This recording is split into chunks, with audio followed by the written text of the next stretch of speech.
Welcome to healthy journey with me Swapna exclusively Suman టీవీలో weight management ఎలా ఉన్నా కూడా పొట్ట వచ్చేయడం అన్నది చాలా మందిలో చూస్తున్నాం. అంటే సన్నగా ఉండే వాళ్ళలో కూడా బెల్లీ ఫ్యాట్ అక్యుములేట్ అవుతుంది.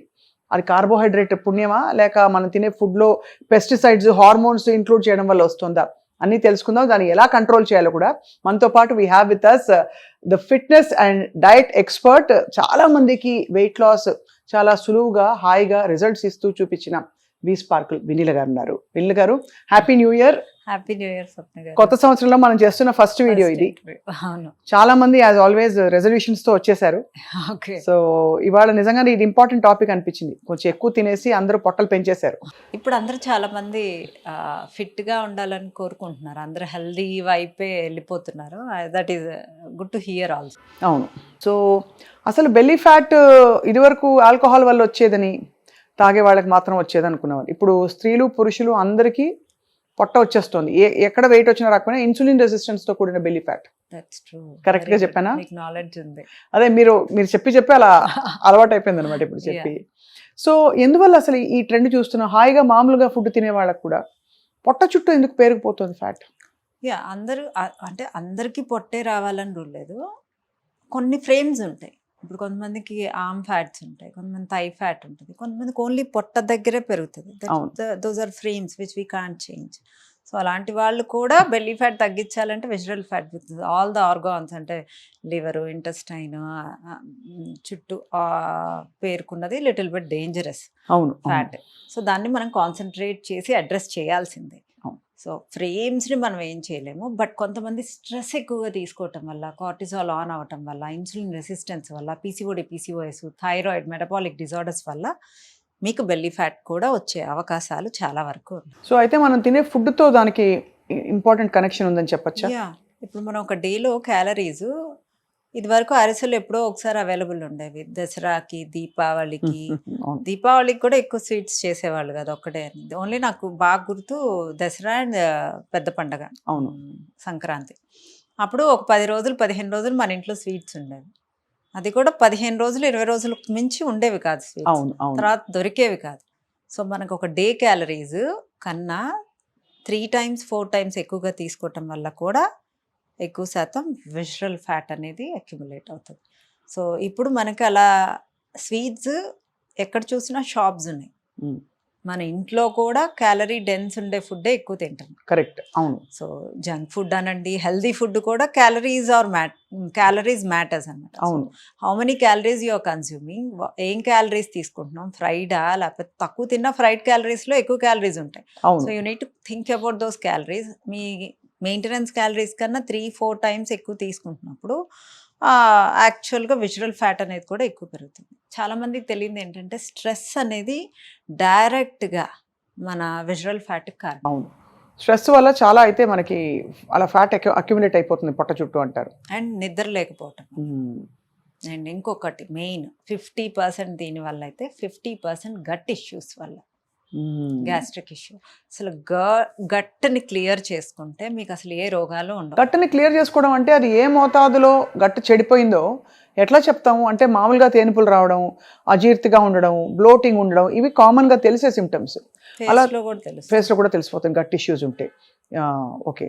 సో దాన్ని అడ్రస్ చేయడం వల్ల బెల్లీ ఫ్యాట్ తగ్గడం మొదలు పెడుతుందా, లేక దాంతో పాటు వేరే కూడా ఏమైనా చేయాలా? అసలు దాన్ని అడ్రస్ చేసేది ఎందుకు? మామూలుగా గట్ ఇష్యూస్ ఉండే వాళ్ళు ఆల్రెడీ మనకు అడ్రస్ చేయాల్సిన అవసరం లేదు. గట్ ఇష్యూస్ లేని వాళ్ళు కూడా గట్ ఫుడ్స్ తినాలి కదా. అవును, అంతే కదా. It's very important. ఇప్పుడు అన్నం ఎలా తింటే మనకు ఎనర్జీ వస్తుందో, అన్నం తినటం ఇంపార్టెంట్. మనం మార్నింగ్ లేచాక బ్రేక్ఫాస్ట్ తినటం ఎలా ఇంపార్టెంట్, వాటర్ తాగటం ఎలా ఇంపార్టెంట్, గట్ ఫుడ్ తినటం కూడా అంతే ఇంపార్టెంట్.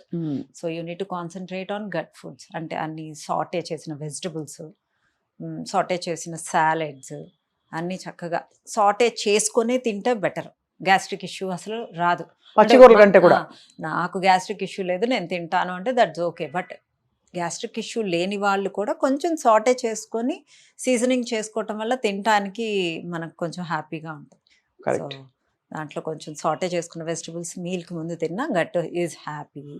అండ్ ఎప్పుడైనా ఫిల్టరింగ్ ఈజ్ ఇంపార్టెంట్. అంటే ఇప్పుడు మనం ఒక ఫిల్టర్ తీసుకొని దాంట్లో వాటర్ పోస్తే డైరెక్ట్గా కిందకి వెళ్ళిపోతుంది. అదే దాంట్లో కొంత ఆకులు అవన్నీ వేసి, అలములు అన్నీ వేసి ఫిల్టర్ చేస్తే మెల్లగా దిగిద్ది. అవును. సో బ్లడ్ షుగర్స్ కూడా ఫైబర్ యాడ్ చేయకుండా వెళ్తే ఫాస్ట్గా ఇలా రేజ్ అయ్యి ఫాస్ట్గా మనకు ఆకలేసి ఫాస్ట్గా తింటాం.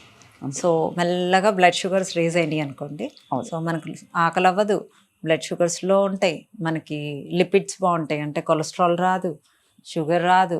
సో ఇన్ని బెనిఫిట్స్ ఉన్నాయి. సో ఫైబరు మనకి గట్ ఫుడ్ కింద కాకుండా మన బ్లడ్ షుగర్స్ కూడా రేజ్ అవ్వకుండా మనకు అదొక పెద్ద హెల్ప్ చేస్తుంది. అవును. అండ్ ఇంకొకటి గట్ క్లియర్ అయిందా లేదా అనేది కూడా ఇంపార్టెంట్. సో గట్ క్లియర్ అవ్వడానికి ఒక్కొక్కరికి ఒక్కొక్కటి పడుతూ ఉంటుంది. కొంతమందికి డ్రై ప్రూన్స్ తీసుకోవచ్చు. చాలా మంది డ్రై ప్రూన్స్ తీసుకొని 1 month తర్వాత ఇంకా అది పనిచేయటం మానేస్తుంది. సో ఒక 4 days డ్రై ప్రూన్స్ ఒక 4 నానబెట్టేసుకొని దానిలో మింట్ లీవ్స్ కొంచెం సోంపు వేసి బ్లెండ్ చేసేసి ఒక పెద్ద గ్లాస్ తాగితే 2 times చాలా మంచిదా. ఐరన్కి iron, antioxidants, gut food అదొకటి చేయొచ్చు. అండ్ ఇంకొకటి ఆకుకూరలు ఏవైనా, గోంగూరలో ఐరన్ కూడా ఉంటుంది. సో గోంగూరని కొంచెం స్టీమ్ చేసుకోవాలి, పచ్చి కూరలు వేయద్దు. అది ఎందుకంటే మళ్ళీ గ్యాస్ట్రిక్, ఇప్పుడు ప్రతి ఒక్కళ్ళని చూసినా గ్యాస్ట్రిక్ ఇష్యూ లేని వాళ్ళే లేరు. నా గ్యాస్ట్రిక్ ఎందుకన్నా మనం అవుట్ సైడ్ ఫుడ్ ఎక్కువ కన్జ్యూమ్ చేయటం వల్ల. సో ఆ గోంగూరని స్టీమ్ చేసుకొని చక్కగా దాంట్లో స్టీమ్డ్ కొంచెం కీరా వేసుకొని దాంట్లో వామ్ వేసుకోవాలి. ఒకరోజు సోంపు వేసుకుంటే ఒకరోజు వామ్ వేసుకొని బ్లెండ్ చేసేసుకొని చక్కగా నిమ్మకాయ పిండుకొని ఒక గ్లాస్ తాగొచ్చు. అదొక 4 days తీసుకొని చెప్తుంటేనే తాగేయాలనిపిస్తుంది. ఐరన్కి ఐరన్ అబ్జార్ప్షన్ కూడా బాగుంటుంది.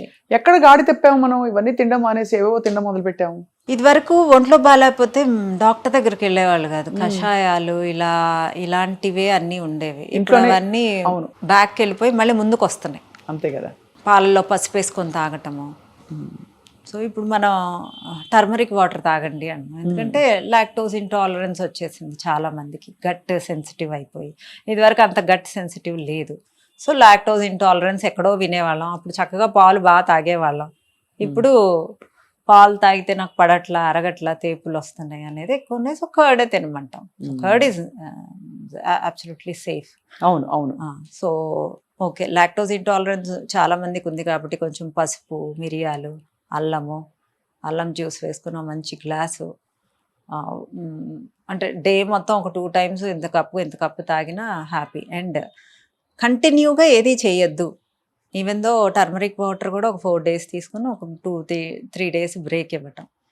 ఒకరోజు ప్రూన్స్ జ్యూస్, ఒకరోజు గోంగూర జ్యూస్, ఒకరోజు మళ్ళీ ప్రూన్స్ జ్యూస్, అలా తీసుకుంటూ ఒకరోజు చక్కగా వెజిటబుల్స్, సొరకాయ, క్యారెట్, యాపిల్ 3, ఒకరోజు పైనాపిల్, ఆకుకూర బ్లెండ్ చేసుకొని తాగాలి. అంటే రోజుకొకటి. ఓకే, అంటే కడుపు జీర్ణం అనేది ఆ యాసిడ్స్, ఒక్కొక్క యాసిడ్ ఒక్కొక్క రకంగా పనిచేస్తుంది. ఎవ్రీడే ఒకే యాసిడ్. రోజు మనం పప్పుచారు అన్నది ఏంటంటే మనం పప్పుచారుని డెలీషియస్ ఉందా అంటే ఎక్స్ప్లెయిన్ కూడా చేయలేం. ఫస్ట్ డే ఎక్స్ప్లెయిన్ చేసినంత 15th day ఎక్స్ప్లెయిన్ చేయలేం, అలవాటు పడిపోతుంది. కరెక్ట్. సో బిర్యానీ కూడా రోజు తిన్నా కూడా బిర్యానీ యొక్క హ్యాపీనెస్ మనకు రాదు.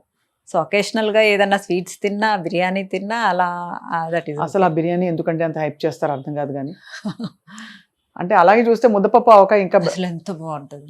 నెయ్యి వేసుకుని కొత్త ఆవకాయ సీజన్ కూడా రాబోతుంది. గుత్తి వంకాయ బాగుంటుంది, పప్పుచారు బాగుంటుంది, వడియాలు బాగుంటాయి, ఉప్పు మిరపకాయలు బాగుంటాయి, అన్ని కారాలు, పంకిన్ సీడ్స్ తో కూడా కారం చేసుకోవచ్చు, ఫ్లాక్ సీడ్స్తో కారం చేసుకోవచ్చు. చాలా ఐ థింక్ ఇవన్నీ ఇంత ఆనందంగా జీవించగలిగితే, దాంతోపాటు మీరు చాలా ఇంపార్టెంట్ పాయింట్ ఒకటి చెప్పారు, నిద్ర నంబర్ ఆఫ్ అవర్స్ మాత్రమే కాదు, నిద్ర టైమ్ ఆఫ్ స్లీప్ మాత్రమే కాదు, quality of sleep, deep sleep రావడానికి 2-3 చిట్కాలు చెప్పండి మనకి. చక్కగా రోజు పంకిన్ సీడ్స్ పొద్దున ఒక టేబుల్ స్పూన్ కంపల్సరీగా తీసుకోండి. రాత్రి పడుకునే ముందు ఒక గుప్పుడు పిస్తా పప్పు తినండి. మెగ్నీషియం చక్కగా వచ్చేస్తుంది. మెగ్నీషియం వస్తుంది పిస్తా పప్పులో. సో దాంతో మనకి బాడీ రిలాక్స్ అయ్యి, ఎందుకంటే ఒక్కోసారి డీప్ స్లీప్ వచ్చినప్పుడు మనం లేచినప్పుడు ఫ్రెష్ గా ఉంటుంది, ఇక నిద్ర హ్యాపీగా ఉంటుంది, జాడ కూడా ఉండదు. ఒక్కోసారి నిద్ర లేచాక ఎందుకో స్లగిష్ గా కాఫీ తాగాక కూడా ఒక అరగంట పడుతుంది బయటికి మళ్ళీ వెళ్ళి పనులు చేసుకోవడం. సో దానికి పంకిన్ సీడ్స్ అండ్ పిస్తా పప్పు అదే చిట్కా. పొద్దున్నే ఒక టేబుల్ స్పూన్ మీ ఏ డైట్లో అయినా, అంటే మీ స్మూతీస్లో కూడా ఒక టేబుల్ స్పూన్ పంకిన్ సీడ్స్, పడుకునే ముందు ఒక గుప్పెడు పిస్తా పప్పు. మెగ్నీషియం, ఏవైనా మెగ్నీషియం రిచ్ ఫుడ్స్ తీసుకోవచ్చు. గట్ హెల్త్ అడ్రస్ చేసాం, ఎలా తీసుకోవాలి గట్ కి హెల్దీ ఫుడ్ అని. స్లీప్ కి మీరు చెప్పారు, డీప్ స్లీప్ కి. మోస్ట్ ఇంపార్టెంట్, స్ట్రెస్కి ఏం చేయొచ్చు వినీల గారు?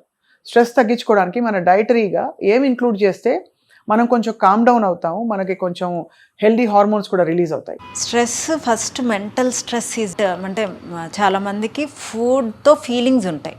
ఆ ఫుడ్ తిన్నప్పుడు స్ట్రెస్ పడే వాళ్ళు ఫుడ్ తినేసేయచ్చు.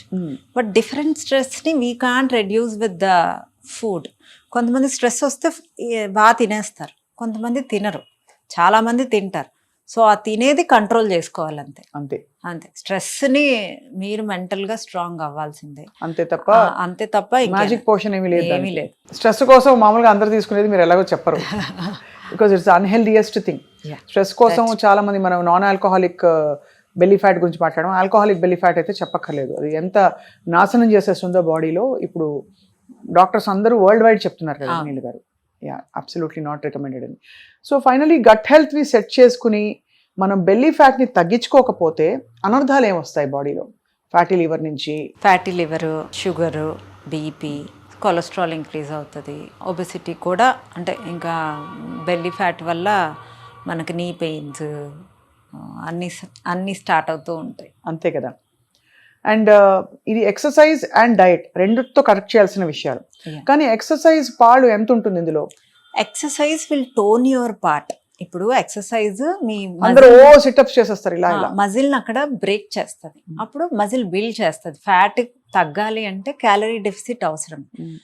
అలానే ఎక్సర్సైజ్ అవసరం లేదా అంటే exercise is also equally important. 30% exercise and 70% diet.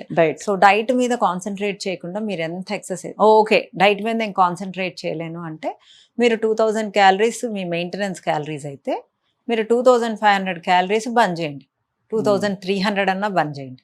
అంటే అప్పుడు 300 క్యాలరీ డెఫిసిట్లో తిన్నట్లు అంతే మీ మెయింటెనెన్స్. బట్ మీ మెటబాలిక్ రేట్ ఏంటి అనేది యూ కాంట్ అజ్యూమ్. మీ వెయింగ్ స్కేల్ చెప్తుంది. ఇప్పుడు నేను హైట్ ఉన్నాను, నేను ఇప్పుడు 5'5" ఉంటాను, నాకు మెయింటెనెన్స్ క్యాలరీస్ 1200 నుంచి 1300 ఉంటాయి. నాకు థైరాయిడ్ లేకపోతే, నాకు పీసీఓడి లేకపోతే, నాకు ఇన్సులిన్ రెసిస్టెన్స్ లేకపోతే, నా ఏజ్ నాట్ 40+ కాకపోతే ఓకే ఆ మెయింటెనెన్స్ క్యాలరీస్ కొంచెం కౌంట్ చేసుకోవచ్చు. So if you have illness, if you have stress, if you have hormonal issue, you can't address your maintenance calories. You need to address through every day. You need to start with 1500 and you need to check the scale and the foods. ఏం food పడుతుంది, washroom clear అవుతుందా, నీ హార్మోన్స్కు food feed చేస్తున్నావా, you need to take care of your hormones, you need to take care of your exercise, you need to be happy, you need to sleep properly. చాలా విషయాలు చెప్పారు. ఇదంతా వచ్చేస్తే ఇంకా బెల్లీ ఫ్యాట్ కాదు, అసలు మొత్తం ఆల్మోస్ట్ మోక్షం ప్రాప్తి అవుతుంది. బట్ తప్పకుండా ప్రయత్నం అయితే కంటిన్యూ అవ్వాలి వినీల గారు. శరీరాన్ని ఇవాల్టి యుగంలో శరీరాన్ని ఆరోగ్యంగా ఏ విధమైన సమస్య లేకుండా పర్ఫెక్ట్ వెయిట్లో ఉండి తీసుకెళ్ళడమే ఒక పెద్ద అచీవ్మెంట్ అని చెప్పాలి. ఆ అచీవ్మెంట్కి మీరు కూడా మీ వంతు కృషి చేస్తూ చాలామందిని గైడ్ చేస్తూ వచ్చారు. So this is about belly fat today. Finally I have one more question. Of course ఈ బెల్లీ ఫ్యాట్ అనేది విమెన్లో ఎస్పెషలీ మెనోపాజల్ టైంలో 40sలో ఉన్నప్పుడు దాన్ని ఎలా కంట్రోల్ చేయాలి? మెనోపాజ్లో ఉన్నప్పుడు మెటబాలిక్ రేట్ లో ఉంటుంది. సో అప్పుడు ఫాస్టింగ్ అంటే ఇంటర్మిటెంట్ ఫాస్టింగ్స్ ఎక్కువ చేస్తే బెటర్. ఓకే, అంటే 5కి అంటే 6 లోపలే 5కి 4:35 కల్లా మీ డిన్నర్ ఆపేస్తే మీ మెటబాలిక్ రేట్ అట్లీస్ట్ లో అవ్వకుండా కొంచెం హై అయ్యన్నా ఆగుతుంది, లేకపోతే స్టెబుల్గా అన్నా ఉంటుంది. అది that's a very good pointer. So Vineela గారు చెప్పిన సూత్రాలు బెల్లీ ఫ్యాట్ తగ్గించుకోవడానికి: టైంకి తినాలి, సరైన మోతాదులో డెఫిసిట్ క్యాలరీస్లో తినాలి, హాయిగా కంటి నిండా నిద్రపోవాలి, టైంకి నిద్రపోవాలి, క్వాలిటీ ఆఫ్ స్లీప్ బాగుండడానికి, మెగ్నీషియం రిలీజ్ అవ్వడానికి పిస్తా పప్పులు, పొద్దున పూట పంప్కిన్ సీడ్స్ తినాలి. గట్ హెల్త్ చాలా హెల్తీగా ఉండాలంటే వెరైటీ ఆఫ్ ఫుడ్స్ తినాలి, విపరీతమైన ఫైబర్ ఉండే ఫుడ్స్ ఇస్తే గట్ చాలా హ్యాపీగా ఉంటుంది, కాబట్టి దాన్ని గమనించుకోవాలి. స్వీట్లు ఇంకా పిండి వంటలు పండగ టైంలో సంవత్సరానికి ఒకసారి తప్ప ఎప్పుడు పడితే అప్పుడు మొబైల్లో బటన్ నొక్కేసి తెప్పించుకునేవి కానే కావు. And last but not the least, హ్యాపీగా ఉండడం చాలా అవసరం. అంతేనా మీరు చెప్పింది? సమ్మప్ చేశాం కరెక్ట్గా? Correct. Thank you so much Vineela గారు. థ్యాంక్ యూ స్వప్న గారు.